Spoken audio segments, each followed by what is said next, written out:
ಪ್ರತಿ ಕ್ಷಣದ ಸುದ್ದಿಗಾಗಿ ಟಿವಿ9 ಕನ್ನಡ ಚಾನೆಲ್ಗೆ ಸಬ್ಸ್ಕ್ರೈಬ್ ಆಗಿ ಬೆಲ್ ಐಕಾನ್ ಒತ್ತಿ. ಇವತ್ತಿನ ಇನ್ಸೈಡ್ ಸುದ್ದಿಯಲ್ಲಿ ಬಹಳ ಮುಖ್ಯವಾಗಿ ಕೇಂದ್ರ ಸರ್ಕಾರ ಪ್ರಕಟಿಸ್ತಾ ಇರುವಂತಹ ಪ್ಯಾಕೇಜ್, ವಿಶೇಷ ಪ್ಯಾಕೇಜ್ ಆತ್ಮನಿರ್ಭರ ಭಾರತ ಅನ್ನುವಂತಹ ಅಭಿಯಾನವನ್ನು ಘೋಷಣೆ ಮಾಡಿದ್ದಾರೆ ಪ್ರಧಾನಿ ನರೇಂದ್ರ ಮೋದಿ ಅವರು ಮೊನ್ನೆ ಮಂಗಳವಾರದ ದಿವಸದಂದು. ಆದರೆ ಈ ಯೋಜನೆ ಮತ್ತು ಈ ಪ್ಯಾಕೇಜಿನ ಮೂಲಕವಾಗಿ 20 ಲಕ್ಷ ಕೋಟಿ ರೂಪಾಯಿಗಳ ದೊಡ್ಡದಾದಂತಹ ಮೊತ್ತದ ಒಂದು ಪ್ಯಾಕೇಜ್ ಇರುವಂಥದ್ದು.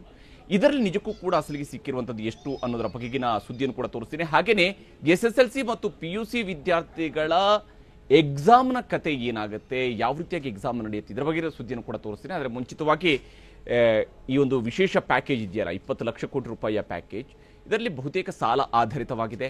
ಸರ್ಕಾರಕ್ಕೆ ಆಕ್ಚುಲಿ ಎಷ್ಟು ಹೊರೆ ಬೀಳ್ತಾ ಇದೆ, ಒಂದೊಂದು ದಿವಸವೂ ಕೂಡ ಘೋಷಣೆ ಮಾಡ್ತಾ ಬಂದಿರುವಂತಹ ಪ್ಯಾಕೇಜಿನ ಒಟ್ಟು ಸ್ವರೂಪ ಯಾವ ರೀತಿಯಾಗಿರುವಂಥದ್ದು, ಇದರ ಬಗ್ಗೆ ಮಾತನಾಡೋದಕ್ಕೆ ತಜ್ಞರು ಕೂಡ ನಮ್ಮ ಜೊತೆಗೆ ಮುಂದಿನ ಹಂತದಲ್ಲಿ ಜಾಯ್ನ್ ಆಗ್ತಾರೆ. ಅದಕ್ಕಿಂತ ಮುಂಚಿತವಾಗಿ ಸರ್ಕಾರ ಕೊಟ್ಟಿರೋದು ಏನೇನಲ್ಲ ಅನ್ನೋದನ್ನ ತೋರಿಸ್ತೀನಿ ನೋಡಿ.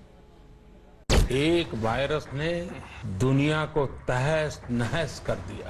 चाह भी है, राह भी है। 20 लाख करोड़ रुपए का एक पैकेज 20 लाख 2020 में कोरोना से लड़ेंगे भी और आगे भी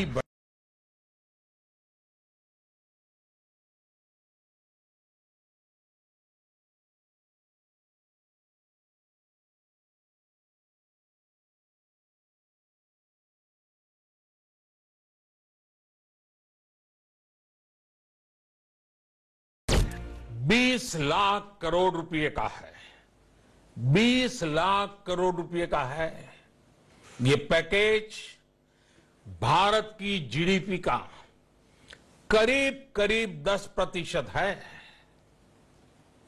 इन सबके जरिए देश के विभिन्न वर्गों को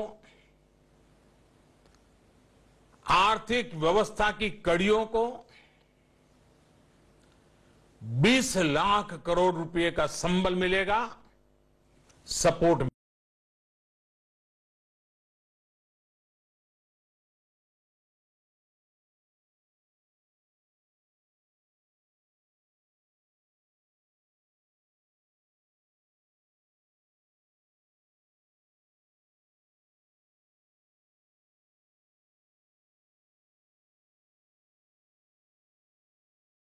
Coal bed methane extraction also will happen through auctioning. 50,000 crores will be spent by Government of India for creating evacuation infrastructure. Because after the coal is mined, brought to the pit head, you don't have enough right kind of infrastructure to have this coal, mined coal, evacuated from there. So 50,000 crores is being given to ensure that evacuation infrastructure is provided. ಹೀಗೆ 4 ದಿನಗಳಲ್ಲಿ 20 ಲಕ್ಷ ಕೋಟಿ ರೂಪಾಯಿಗಳ package ಅನ್ನ ಕಂತುಗಳ ಸ್ವರೂಪದಲ್ಲಿ ನಿರ್ಮಲಾ ಹೇಳ್ತಿದ್ದಾರೆ. ಆದರೆ ಇದೇ ವೇಳೆ ಕಳೆದ 4 ದಿನಗಳಲ್ಲಿ ನಿರ್ಮಲಾ ಘೋಷಿಸಿರುವ ಯೋಜನೆಗಳು ಹಾಗೂ ಇದರಿಂದ ಕೇಂದ್ರ ಸರ್ಕಾರದ ಮೇಲೆ ಬೀಳ್ತಿರೋ ಹೊರೆಯ ಬಗ್ಗೆ ನೋಡಲೇಬೇಕಿದೆ. ವಿಶೇಷ ಪ್ಯಾಕೇಜ್ನಿಂದ ಕೇಂದ್ರ ಸರ್ಕಾರದ ಬೊಕ್ಕಸಕ್ಕೆ ಹೊರೆ ಕಡಿಮೆ. 20 ಲಕ್ಷ ಕೋಟಿ ಪ್ಯಾಕೇಜ್ನಲ್ಲಿ ಬಹುತೇಕ ಸಾಲ ಆಧಾರಿತ ಯೋಜನೆ. ಕೊರೋನಾ ರಿಲೀಫ್ ಪ್ಯಾಕೇಜ್ಗಾಗಿ ಅಮೆರಿಕ 210 ಲಕ್ಷ ಕೋಟಿ ರೂಪಾಯಿ ಪ್ಯಾಕೇಜ್ ಘೋಷಿಸಿದೆ. ಕೆನಡಾ, ಜರ್ಮನಿ, ಬ್ರಿಟನ್, ಫ್ರಾನ್ಸ್ ದೇಶಗಳು ಕೂಡ ಕೊರೋನಾ ರಿಲೀಫ್ ಪ್ಯಾಕೇಜ್ ಘೋಷಿಸಿವೆ. ಇದರಿಂದ ಎಚ್ಚೆತ್ತ ಭಾರತ ತಡವಾಗಿ ಕೊರೋನಾ ರಿಲೀಫ್ ಪ್ಯಾಕೇಜ್ ಘೋಷಿಸಿತು. ಪ್ರಧಾನಿ ಮೋದಿ ಮಂಗಳವಾರ 20 ಲಕ್ಷ ಕೋಟಿ ರೂಪಾಯಿ ಪ್ಯಾಕೇಜ್ ಮೂಲಕ ಆತ್ಮನಿರ್ಭರ್ ಭಾರತ ಅಭಿಯಾನಕ್ಕೆ ಕರೆ ನೀಡಿದ್ರು. ಆದರೆ ಈ 20 ಲಕ್ಷ ಕೋಟಿ ರೂಪಾಯಿ ಪ್ಯಾಕೇಜ್ನಲ್ಲಿ ಕೇಂದ್ರ ಸರ್ಕಾರ ತನ್ನ ಬೊಕ್ಕಸದಿಂದ ಎಷ್ಟು ಹಣ ನೀಡುತ್ತಿದೆ ಅನ್ನೋದು ಬಹಳ ಮುಖ್ಯ. ಅದನ್ನೀಗ ವಿವರಿಸ್ತೀವಿ ನೋಡಿ. ಬುಧವಾರ 5.94 ಲಕ್ಷ ಕೋಟಿ ರೂಪಾಯಿ ಪ್ಯಾಕೇಜ್ ಘೋಷಣೆ. ಕೇಂದ್ರದ ಬೊಕ್ಕಸದ ಮೇಲೆ 40,000 ಕೋಟಿ ಮಾತ್ರ ಹೊರೆ. ಬುಧವಾರ ಕೇಂದ್ರ ವಿತ್ತ ಸಚಿವೆ ನಿರ್ಮಲಾ ಸೀತಾರಾಮನ್ ಬರೋಬ್ಬರಿ 5.94 ಲಕ್ಷ ಕೋಟಿ ರೂಪಾಯಿ ಪ್ಯಾಕೇಜ್ ಘೋಷಿಸಿದ್ರು. ಇದರಲ್ಲಿ ಸಣ್ಣ ಮಧ್ಯಮ ಕೈಗಾರಿಕೆಗಳಿಗೆ ಅಡಮಾನ ಮುಕ್ತ ಸಾಲ ನೀಡಲು 3 ಲಕ್ಷ ಕೋಟಿ ರೂಪಾಯಿ ಪ್ಯಾಕೇಜ್ ಘೋಷಿಸಿದ್ರು. ತುರ್ತು ಸಾಲಕ್ಕೆ 50,000 ಕೋಟಿ, ಬಂಡವಾಳ ಸಾಲಕ್ಕಾಗಿ 20,000 ಕೋಟಿ ರೂಪಾಯಿಯನ್ನ ಘೋಷಿಸಿದ್ರು. ಇದೇ ರೀತಿ ಬೇರೆ ಬೇರೆ ವಲಯಗಳಿಗೆ ಬುಧವಾರ ನೆರವು ಘೋಷಿಸಿದ್ರು. ಆದರೆ ಬುಧವಾರ ಘೋಷಣೆಯಾದ 5.94 ಲಕ್ಷ ಕೋಟಿ ರೂಪಾಯಿ ಪ್ಯಾಕೇಜ್ನಲ್ಲಿ ಕೇಂದ್ರ ಸರ್ಕಾರವು ತನ್ನ ಬೊಕ್ಕಸದಿಂದ ಕೊಡೋದು ಬರೀ 40,000 ಕೋಟಿ ರೂಪಾಯಿ ಮಾತ್ರ. ಉಳಿದೆಲ್ಲವೂ ಸಾಲ ಆಧಾರಿತ ಘೋಷಣೆಗಳೇ. ಸಾಲ ನೀಡಿಕೆಯಿಂದ ಕೇಂದ್ರ ಸರ್ಕಾರಕ್ಕೆ ಯಾವುದೇ ಆರ್ಥಿಕ ಹೊರೆಯಾಗಲ್ಲ. ಕೇಂದ್ರ ಸರ್ಕಾರದ ಖಜಾನೆಯೂ ಖಾಲಿಯಾಗಲ್ಲ. ಗುರುವಾರ ಕೇಂದ್ರ ವಿತ್ತ ಸಚಿವೆ ನಿರ್ಮಲಾ ಸೀತಾರಾಮನ್ 3.2 ಲಕ್ಷ ಕೋಟಿ ರೂಪಾಯಿ ಪ್ಯಾಕೇಜ್ ಘೋಷಿಸಿದ್ರು.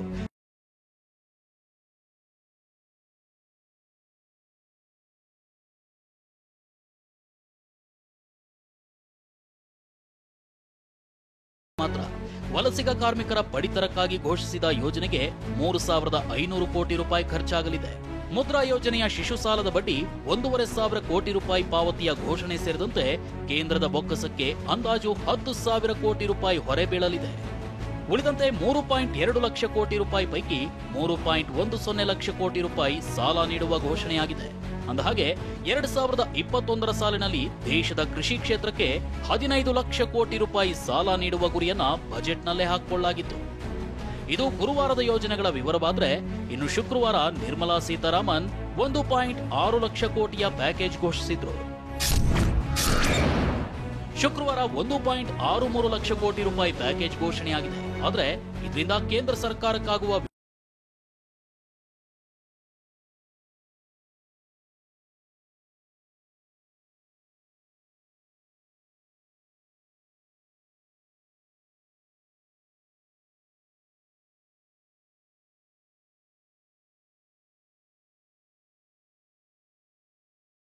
$43 ಕೋಟಿ ರೂಪಾಯಿ ಪ್ಯಾಕೇಜ್ ಘೋಷಿಸಲಾಗಿದೆ. ಆದರೆ ಇದು ಕಳೆದ ವರ್ಷದ ಜೂನ್ನಲ್ಲೇ ಕೇಂದ್ರದ ಕ್ಯಾಬಿನೆಟ್ ಒಪ್ಪಿಗೆ ಪಡೆದು ಅಂದೇ ಹಣವನ್ನು ಹಂಚಿಕೆ ಮಾಡಲಾಗಿತ್ತು. ಆದರೆ ಈ 13,343 ಕೋಟಿ ರೂಪಾಯಿಯನ್ನ ನಿರ್ಮಲಾ ಸೀತಾರಾಮನ್ 1.63 ಲಕ್ಷ ಕೋಟಿ ರೂಪಾಯಿ ಪ್ಯಾಕೇಜ್ ಜೊತೆಗೆ ಸೇರಿಸಿಬಿಟ್ಟಿದ್ದಾರೆ. ಹೀಗೆ 20 ಲಕ್ಷ ಕೋಟಿಯ ಪ್ಯಾಕೇಜ್ನಲ್ಲಿ ನೋಡ್ತಾ ಹೋದ್ರೆ ಹಳೆ ಯೋಜನೆಗಳ ಪುನರಾವರ್ತನೆ ಹಾಗೂ ಸಾಲ ಆಧಾರಿತ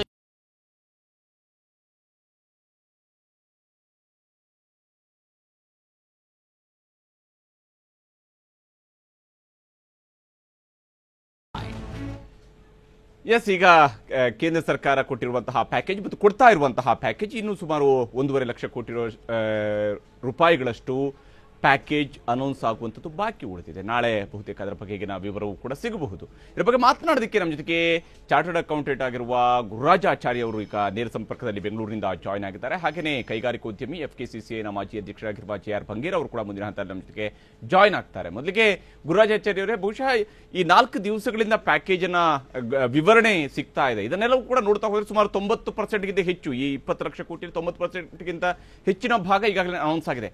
ಎಷ್ಟರ ಮಟ್ಟಿಗೆ ಇದು ಕುಸಿದ ಆರ್ಥಿಕತೆ ಅಂದ್ರೆ ಈಗಿನ ಆರ್ಥಿಕ ಸಂಕಷ್ಟವನ್ನ ಪರಿಹರಿಸುವ ನಿಟ್ಟಿನಲ್ಲಿ ತತ್ಕ್ಷಣಕ್ಕೆ ಇದು ನೆರವಿಗೆ ಬರುತ್ತೆ ಅಂತೇಳಿ ಅನ್ಸುತ್ತೆ ಗುರುರಾಜಾಚಾರ್ಯ ಅವರೇ? ನೋಡಿ, ಈಗ 4 ಸರ್ತಿ ನಮ್ಮ ಫೈನಾನ್ಸ್ ಮಿನಿಸ್ಟರ್ ಬಂದ್ರು. ಹೌದು, ನಮಗೆ ಕ್ಲಾಸ್ ತಗೊಳ್ತಾ ಇದ್ದಾರೆ ಪ್ರತಿದಿನ 4 ಗಂಟೆಯಿಂದ 5 ಗಂಟೆವರೆಗೆ. ನಿಜ. ಅವರು ನೀವು ಹೇಳಿದಾಗೆ ಆಲ್ಮೋಸ್ಟ್ 18.5 ಲಕ್ಷ ಕೋಟಿಯಷ್ಟು ಡೀಟೇಲ್ಸ್ ನಮ್ಮ ಎದುರಿಗೆ ಇಟ್ರು. ಹೌದು, ಆ ಡೀಟೇಲ್ಸ್ ನಾನು 4 ಪಾರ್ಟ್ಸ್ ಆಗಲಿ ವಿಂಗಡೆ ಮಾಡ್ತೇನೆ. ಒಂದು, ತಕ್ಷಣಕ್ಕೆ ಬೇಕಾದಂತಹ ಒಂದು ಬೆನಿಫಿಟ್. ಹೌದು. ಎರಡನೇದು ಲಿಕ್ವಿಡಿಟಿ ಎನ್ಹಾನ್ಸಿಂಗ್ ಮೆಷರ್ಸ್. ಹೌದು. ಮೂರನೇದು ಲಾಂಗ್ ಟರ್ಮ್ ಮೆಷರ್ಸ್. ಹೌದು. 4ನೇದು ನೋ ಬೆನಿಫಿಟ್. ನಾನು ಫಸ್ಟ್ ನೋ ಬೆನಿಫಿಟ್ ಹೇಳ್ಬಿಡ್ತೀನಿ. ನೋಡಿ, ಈಗ ಇನ್ಕಮ್ ಟ್ಯಾಕ್ಸ್ ನಲ್ಲಿ ನಮಗೆ TDS 25% ನೀವು ಕಮ್ಮಿ ಮಾಡಿ ಕೊಡಿ ಅಂತ ಹೇಳಿದ್ರಲ್ಲ, ಅದು ನಮಗೆ ನೋ ಬೆನಿಫಿಟ್. ಯಾಕೆ ಅಂತ ಹೇಳಿದ್ರೆ ನನಗೆ ಏನು ಇನ್ಕಮ್ ಟ್ಯಾಕ್ಸ್ ನಲ್ಲಿ TDS ಕಮ್ಮಿ ಆಯ್ತು ಅದು ಬೇರೆ ರೀತಿಯಲ್ಲಿ ನಾನು ಅಡ್ವಾನ್ಸ್ ಟ್ಯಾಕ್ಸ್ ಅಲ್ಲಿ ಕೊಡಬೇಕು, ಅಥವಾ ನನಗೆ ಇನ್ಕಮ್ ಟ್ಯಾಕ್ಸ್ ಕಟ್ಟೋದೇ ಬೇಡಿತ್ತು, TDS ಮಾಡೋದೇ ಬೇಡಿತ್ತು ಅಂತ ಹೇಳಿದ್ರೆ ನಾನು ಡಿಪಾರ್ಟ್ಮೆಂಟ್ ಬರೆದು ನನಗೆ ಯಾರು ಮಾಡ್ತಾರೋ ಅವ್ರು ಕಮ್ಮಿ ಮಾಡಿ ಅಂತ ಹೇಳಿ ಹೇಳ್ಬೋದಿತ್ತು. ಸೊ ಈ ತರ ಮತ್ತೆ ಇನ್ಕಮ್ ಟ್ಯಾಕ್ಸ್ ರಿಫಂಡ್ ಕೊಡ್ತೀವಿ ಅಂತ ಹೇಳಿದ್ರು, ಅದೇ 50,000 ಕೋಟಿ ಅಂತ ಹೇಳಿದ್ರು. ಆ 50,000 ಕೋಟಿ ನಮಗೆ ರಿಫಂಡ್ ಅದೇನು ನಮಗೆ ಇವ್ರು ಕೊಡುವಂತಹ ರಿಲೀಫ್ ಅಲ್ಲ, ಅದು ನಂದೇ ದುಡ್ಡು ನನಗೆ ವಾಪಸ್ ಬರಬೇಕಾಗಿದೆ. ಅದು ಪ್ರತಿ ಸರ್ತಿ ಫೈನಾನ್ಸ್ ಮಿನಿಸ್ಟರ್ ಹೇಳ್ತಾ ಇದ್ದಾರೆ. ಸೊ ಹಾಗಾಗಿ ಇದನ್ನ ನಾನು ಲೆಕ್ಕಕ್ಕೆ ತಗೊಳ್ಳೋದಿಲ್ಲ. ಸೊ ಇದು no benefits in the relief package announced. ಇನ್ನ ಮುಖ್ಯವಾಗಿ ನಮಗೆ ಈ ಒಂದು ಪ್ಯಾಕೇಜ್ ನಲ್ಲಿ ನಮಗೆ ಬರಬೇಕಾಗಿದ್ದು ತಕ್ಷಣಕ್ಕೆ ಏನ್ ಬೇಕೋ ಅದು ಬರಬೇಕಾಗಿತ್ತು. ತಕ್ಷಣಕ್ಕೆ ಏನ್ ಬರಬೇಕಾಗಿತ್ತು, ಇದು 24th ಮಾರ್ಚ್ ಫೈನಾನ್ಸ್ ಮಿನಿಸ್ಟರ್ ಬಂದ್ಬಿಟ್ಟು 1,70,000 ಕೋಟಿ ಅನೌನ್ಸ್ ಮಾಡಿದ್ರಲ್ವಾ ಪ್ರಧಾನ ಮಂತ್ರಿ ಗರೀಬ್ ಕಲ್ಯಾಣ ಯೋಜನಾದಲ್ಲಿ. ಅದು ನಿಜವಾಗ್ಲೂ ಬಂದಿರುವಂತಹ ಬೆನಿಫಿಟ್ ಆಕ್ಚುಲಿ. ಅಲ್ಲಿ ನೋಡಿ, ಜನ್ಧನ್ ಅಕೌಂಟ್ಗೆ 500 ರೂಪಾಯಿ ಕೊಡ್ತೀವಿ. ಹೌದು. ದೆನ್ ಗ್ಯಾಸ್ ಗರೀಬ್ ಬಡವರಿಗೆ ಗ್ಯಾಸ್ 3 ತಿಂಗಳು ಫ್ರೀ ಆಗಿ ಕೊಡ್ತೀವಿ. ಸೊ ಈ ತರ ಎಲ್ಲ ನಮಗೆ, ಅಥವಾ ಈ ಸಣ್ಣ ಕೈಗಾರಿಕೆ ಉದ್ಯಮದಲ್ಲಿ 24% ಪ್ರಾವಿಡೆಂಟ್ ಫಂಡ್ ನಾವು ಗವರ್ಮೆಂಟ್ ಕೊಡ್ತೀವಿ ಅಂತ ಹೇಳಿದ್ದು ನಿಜವಾಗ್ಲೂ these are all the real relief which was required for COVID-19. ಹೌದು. ಸೊ ಒಟ್ಟಾರೆ 18.5 ಲಕ್ಷ ಕೋಟಿಯಲ್ಲಿ ಇವ್ರು ಏನು ಅನೌನ್ಸ್ ಮಾಡಿದ್ದಾರೆ ಫೈನಾನ್ಸ್ ಮಿನಿಸ್ಟರ್, ಅದರಲ್ಲಿ ನನಗನ್ಸುತ್ತೆ ಸಾಧಾರಣ 1 ಲಕ್ಷ ಕೋಟಿ ಅರೌಂಡ್ 1 ಲಕ್ಷ ಕೋಟಿ ಅಷ್ಟು ತಕ್ಷಣಕ್ಕೆ ಬೇಕಾಗಿರುವಂತ ರಿಲೀಫ್. ಇನ್ನ ಏನು 17.5 ಲಕ್ಷ ಕೋಟಿ ಅನೌನ್ಸ್ ಮಾಡಿದ್ದಾರೆ ಅವರು, ಇದು ಒಂದಾ ಲಿಕ್ವಿಡಿಟಿ ಎನ್ಹಾನ್ಸಿಂಗ್ ಮೆಷರ್. ನಮಗೆ ಈಗ 3 ಲಕ್ಷ ಕೋಟಿ MSME ಪ್ಯಾಕೇಜ್ಗೆ, MSME ಸೆಕ್ಟರ್ ಅಂದ್ರೆ ಇಂಡಸ್ಟ್ರೀಸ್ಗೆ they said that they will give a collateral free loan. ಆ ಲೋನ್ ನ ನಾನು ಸಾಲ ತಗೊಳ್ಬೇಕು ಬ್ಯಾಂಕ್ ಇಲ್ದ ಅಂತ ಹೇಳಿದ್ರೆ ಬ್ಯಾಂಕ್ ನನಗೆ ಕೊಡ್ಲೇಬೇಕು. ಯಾರು ಕೊಡಬೇಕು? ಎಲ್ಲ ಇಂಡಸ್ಟ್ರೀಸ್ಗೂ ಕೊಡಲ್ಲ. ಅವರೊಂದು first of all they have put a cut off. ಯಾರಿಗೆ 25 ಕೋಟಿ ಒಳಗಡೆ ಬಾರೋಯಿಂಗ್ಸ್ ಇದ್ದು ಟರ್ನ್ ಓವರ್ 100 ಕೋಟಿ ಒಳಗಿದೆಯೋ ಅವರಿಗೆ ನಾನು 29th ಫೆಬ್ರವರಿಗೆ ಏನೇನು ಔಟ್ಸ್ಟ್ಯಾಂಡಿಂಗ್ ಲಿಮಿಟ್ ಇತ್ತೋ ಆ ಲಿಮಿಟ್ ಮೇಲೆ ನಾನು 20% collateral free government guaranteed loan ಕೊಡ್ತೀನಿ ಅಂತ ಹೇಳಿ ಹೇಳಿದ್ರು. ಯಾರು? ಗವರ್ಮೆಂಟ್ ಕೊಡಲ್ಲ, ಬ್ಯಾಂಕ್ ಕೊಡುತ್ತೆ. ಸೊ ಈ ತರ ಎಲ್ಲ ಮೆಷರ್ಸ್ ಬ್ಯಾಂಕ್ ಮೇಲೆ ಅವರು ಹೆಚ್ಚಾಗಿ ಒತ್ತಡ ಹಾಕಿದ್ದಾರೆ. ಬ್ಯಾಂಕ್ ಮೇಲೆ ಒತ್ತಡ ಹಾಕಿರೋ ವಿಚಾರ ಒಂದು ವಿಚಾರವನ್ನ ನಿಮ್ಮ ಹತ್ರ ಕೇಳಬೇಕು. ಅದನ್ನ ಕೇಳ್ಕೊಂಡ ನಂತರ ನಿಮಗೆ ಲಾಂಗ್ ಟರ್ಮ್ ಮೆಜರ್ಸ್ ಬಗ್ಗೆ ನಾನು ನಿಮ್ಮ ಹತ್ರ ಕೇಳಿದ್ದೀನಿ. ಈಗ ಬ್ಯಾಂಕ್ ಮೇಲೆ ಈ ಬರ್ಡನ್ ಅನ್ನ ಹಾಕಿದಾಗ, ಬ್ಯಾಂಕ್ ಮೇಲೆ ಇದರ ಜವಾಬ್ದಾರಿಯನ್ನು ಹೊರಿಸಿದಾಗ, ಬ್ಯಾಂಕ್ ನಿಜಕ್ಕೂ ಕೂಡ ಇಂತಹ ಸಿಚುವೇಶನ್ ನಲ್ಲಿ ಕೊಡೋದಿಕ್ಕೆ ಸಿದ್ಧವಾಗಿರುತ್ತಾ ಸಾಲವನ್ನ? ಯಾಕಂದ್ರೆ ಒಂದ್ ಕಡೆ RBI ನಲ್ಲಿನೇ ತನ್ನ ಹಣವನ್ನ ಬ್ಯಾಂಕ್ಗಳವರು ಇಟ್ಟಿರುವಂತಹ ಸಂದರ್ಭದಲ್ಲಿ ಬ್ಯಾಂಕ್ಗಳವರು ಅಷ್ಟು ಬೇಗನೆ ಸಾಲವನ್ನ ಕೊಡ್ತಾರಾ ಈ ಹಂತದಲ್ಲಿ ಅಂತ? ನಾನು ಮುಂಚೆ ಬ್ಯಾಂಕ್ ಅಲ್ಲಿ ನಾನು ಡೈರೆಕ್ಟರ್ ಆಗಿದ್ದೆ. ನಾನು ಹೇಳ್ತೀನಿ ವಿಷಯ, ಈ 3 ಲಕ್ಷ ಕೋಟಿ ನಾನ್ ಬ್ಯಾಂಕ್ ಅಲ್ಲಿ ಇದ್ದವನು ಖಂಡಿತ ಕೊಟ್ಬಿಡ್ತೀನಿ ನಾನು. ಯಾಕೆ ಗೊತ್ತಾ? This is government banked guarantee. So ನಾನ್ ಬ್ಯಾಂಕ್ ಇಂದ ಕೊಟ್ರು ನನಗೇನ್ ಬ್ಯಾಂಕ್ ಇಂದ ಲಾಸ್ ಇಲ್ಲ. ಬಿಕಾಸ್ ಈ 3 ಲಕ್ಷ, ಅದಕ್ಕೆ ಈ 3 ಲಕ್ಷ ಕೋಟಿನ ನಾನು ಬ್ಯಾಂಕ್ ಇಂದ ತಗೊಳ್ಬಹುದು. ಇದ್ರ ಮೇಲೆ ಗವರ್ಮೆಂಟ್ ಮೇಲೆ ಎಷ್ಟು ಒತ್ತಡ ಬೀಳುತ್ತೆ ಅಂತ ಹೇಳಿ ಇನ್ನೊಂದು, ಈ ಲೋನ್ ಏನಿದೆ ಅಲ್ಲ ತಗೊಂಡವರು 4 ವರ್ಷದಲ್ಲಿ ರೀಪೇ ಮಾಡಬೇಕು. ಯಾರು ರೀಪೇ ಮಾಡಲ್ವೋ ಅವಾಗ government has to repay that from the budget allocation. So ಅವಾಗ ಗವರ್ಮೆಂಟ್ ಗೆ ಅದರದ್ದು ಒತ್ತಡ ಬೀಳುತ್ತೆ. ಸೊ ತಕ್ಷಣಕ್ಕೆ ಗವರ್ಮೆಂಟ್ ಮೇಲೆ ಒತ್ತಡ ಇಲ್ಲ, ಬ್ಯಾಂಕ್ ಮೇಲೂ ಒತ್ತಡ ಇಲ್ಲ. It is a good measure from the government to help the industries. ಈ ಒಂದು ಸ್ಕೀಮ್ ಇದೆ ಅಲ್ಲ, 3 ಲಕ್ಷ ಕೋಟಿ ಸ್ಕೀಮ್ ನಾನು ನೋಡ್ತಾ ಇದ್ದೆ. It is not only for MSMEs, even traders who have an outstanding limit. ನಾನು ಹೇಳಿದ್ನಲ್ಲ, ಔಟ್ಸ್ಟ್ಯಾಂಡಿಂಗ್ ಲಿಮಿಟ್ ಅಂದ್ರೆ ಅವತ್ತು 29th ಫೆಬ್ರವರಿಗೆ ಏನು ಔಟ್ಸ್ಟ್ಯಾಂಡಿಂಗ್ ಲಿಮಿಟ್ ಇತ್ತೋ ಅದ್ರದ್ದು 20% ಅಷ್ಟು ಬ್ಯಾಂಕ್ ಕೊಡ್ಲೇಬೇಕು, ಆಟೋಮೆಟಿಕ್ ಆಗಿ ಕೊಡಬೇಕು ಅಂತ ಹೇಳಿದ್ದಾರೆ. ಸೊ ಅದೊಂದು ಒಳ್ಳೇದು. ಅದೇ ತರ ಕಿಸಾನ್ ಕ್ರೆಡಿಟ್ ಕಾರ್ಡ್, ಅದು ಸ್ವಲ್ಪ ನನಗೆ ಕನ್ಫ್ಯೂಷನ್ ಇದೆ. ಕಿಸಾನ್ ಕ್ರೆಡಿಟ್ ಕಾರ್ಡ್ ಅಲ್ಲಿ 2 ಲಕ್ಷ ಕೋಟಿ ವಿತರಣೆ ಆಗುತ್ತೆ ಅಂತ ಹೇಳಿ ಹೇಳಿದ್ದಾರೆ. ಆ 2 ಲಕ್ಷ ಕೋಟಿ 2.5 ಕೋಟಿ ಕಿಸಾನ್ ಕ್ರೆಡಿಟ್ ಕಾರ್ಡ್ ವಿತರಣೆ ಮಾಡಿ ಅದರಲ್ಲಿ 2 ಲಕ್ಷ ಕೋಟಿ ಅಷ್ಟು ಫಾರ್ಮರ್ಸ್ಗೆ ಬೆನಿಫಿಟ್ ಆಗುತ್ತೆ ಅಂತ ಹೇಳ್ತಾರೆ. ಅದು ನನಗೆ ಎಷ್ಟಾಗುತ್ತೆ ಗೊತ್ತಿಲ್ಲ. ಬಟ್ ನಾನೊಂದು ಹೇಳ್ತೀನಿ, ಫಸ್ಟ್ ಅಲ್ಲಿ ಈ ಒಂದು 4 ಕಂತು ಪ್ಲಸ್ 1 ಕಂತು ಮುಂಚೆನೆ ಹೇಳಿದ್ದು 5 ಕಂತು ಆಗಿದೆ ಈಗ ಫೈನಾನ್ಸ್ ಮಿನಿಸ್ಟರ್ ಅವಾಗಲೇ ಹೇಳಿ. ಮತ್ತೆ ಹಾಗೆ reserve bank of India governor 2 ಸರ್ತಿ ಬಂದು ಹೇಳಿದ್ದಾರೆ. ಇದೆಲ್ಲ ಏನ್ ಹೇಳಿದಾರಲ್ಲ, ನಾನು ಹೇಳಿದೆ ನಿಮಗೆ 4 ಗಂಟೆಯಿಂದ 5 ಗಂಟೆವರೆಗೆ ನಮ್ಮ ಕ್ಲಾಸ್ ತಗೋತಾ ಇದ್ರು. ಇದು ಮಲ್ಕೊಂಡಿರುವಾಗ ಎಲ್ಲರಿಗೂ ಅನೌನ್ಸ್ ಮಾಡಿರುವಂತ ಸ್ಕೀಮ್. ಅಂದ್ರೆ ಎಲ್ಲ ಜನ ಸಾಧಾರಣ 4 ಗಂಟೆಯಿಂದ 5 ಗಂಟೆ. ನಾಳೆ ಫೈನಾನ್ಸ್ ಮಿನಿಸ್ಟರ್ ಹೇಳಿದ್ದಾರೆ 11 ಗಂಟೆಗೆ ಬರ್ತೀನಿ ಅಂತೇಳಿ. 11 ಗಂಟೆಯಿಂದ 12 ಗಂಟೆ ನಿಮಗೆ ಗೊತ್ತಿರುವ ಹಾಗೆ ಪ್ರೈಮ್ ಟೈಮ್ ಅದು. ಸೊ ಪ್ರೈಮ್ ಟೈಮ್ ನಲ್ಲಿ she is coming and announcing 1.5 lakh crore worth of measures. I think they have reserved, ಅಂದ್ರೆ the best has been reserved for the last ಅಂತ ಅನ್ಕೊಳ್ತೀನಿ. ಯಾಕಂದ್ರೆ ನಾನೊಂದು ಆಶಾಭಾವಿ.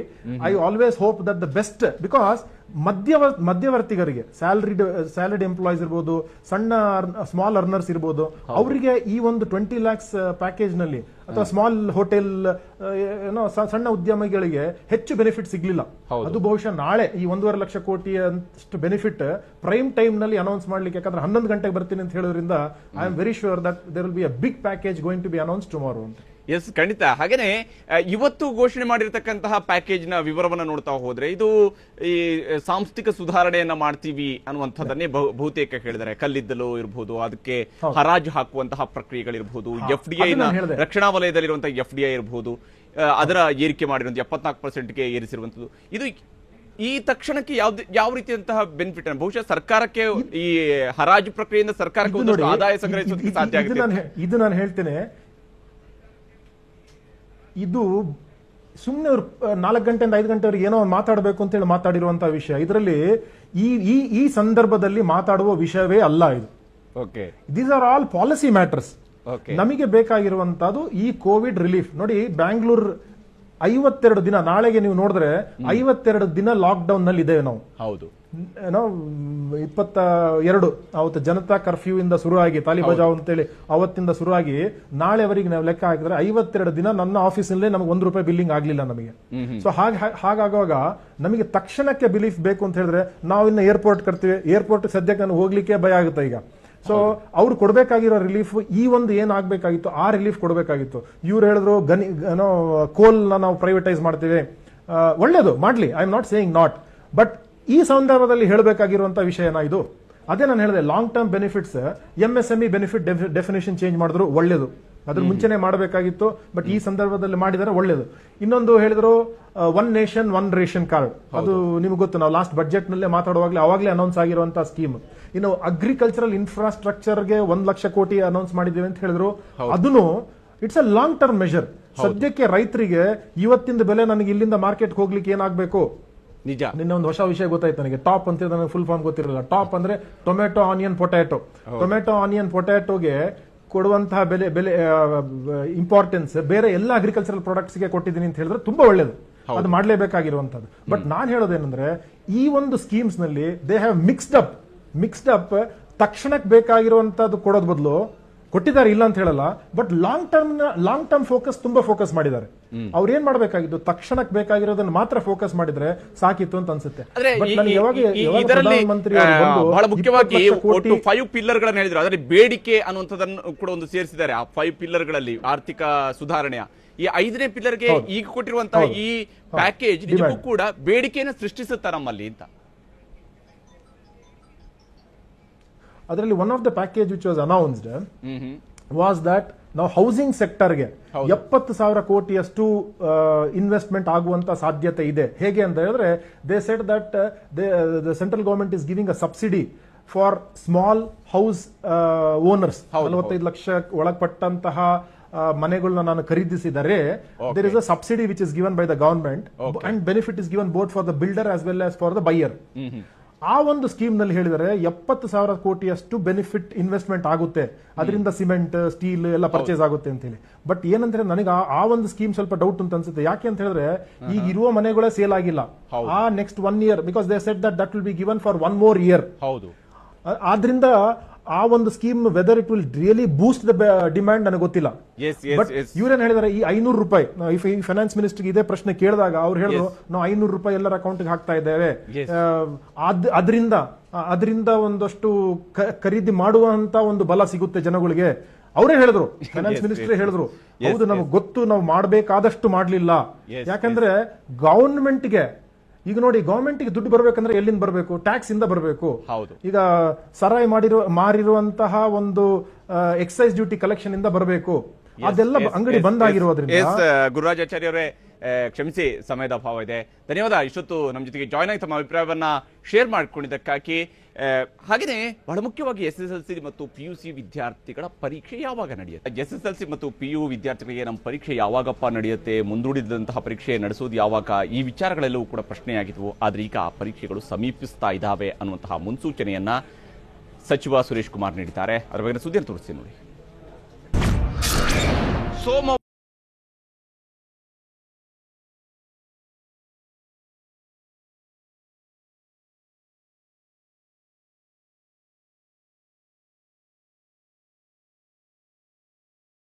ಜೂನ್ ತಿಂಗಳು ಸಮೀಪಿಸುತ್ತಿರುವುದರಿಂದ ಮತ್ತೆ ಶೈಕ್ಷಣಿಕ ವರ್ಷ ಪುನರಾರಂಭಿಸುವ ಸವಾಲು ಬೇರೆ ಸರ್ಕಾರದ ಮುಂದಿದೆ.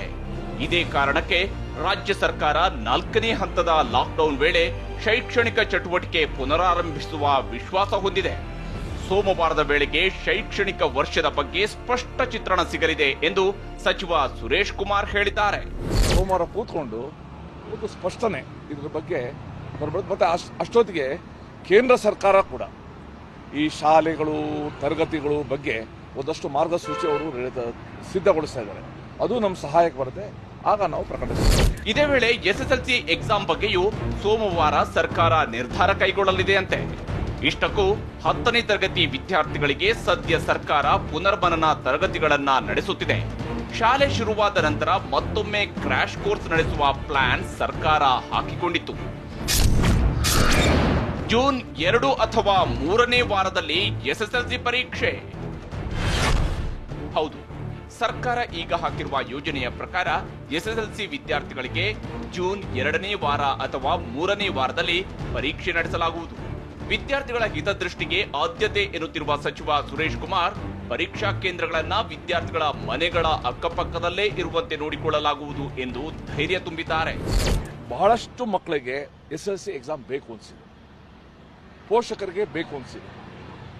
ಆದರೆ ನಾವು ಮಕ್ಕಳಿಗೆ ಪರೀಕ್ಷೆ ಮಾಡುವಾಗ ಮಕ್ಕಳ ಹಿತವನ್ನು ನಾವು ಕಟ್ಕೊಳ್ಬೇಕು, ಒಂದಷ್ಟು ಸಮಾಧಾನಕರ ಒಂದು ಪರಿಸ್ಥಿತಿ ಇರಬೇಕು.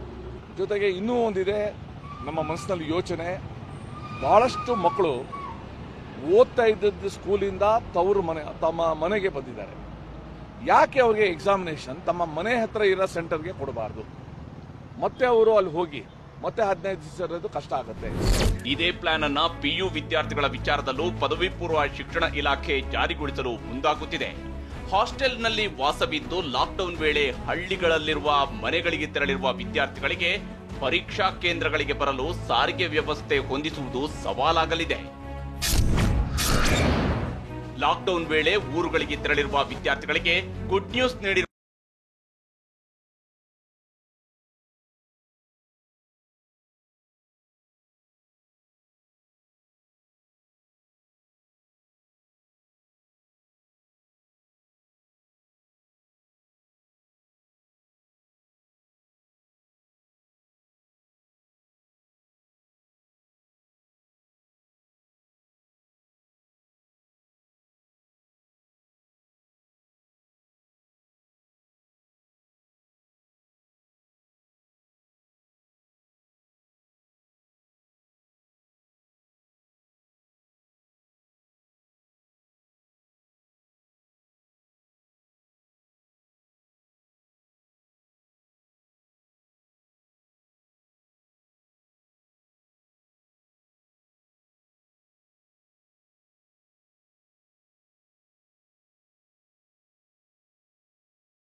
ನಮ್ಮೂರು ಪ್ರತಿದಿನ ರಾತ್ರಿ 8 ಗಂಟೆಗೆ TV9 ನಲ್ಲಿ ಮಾತ್ರ.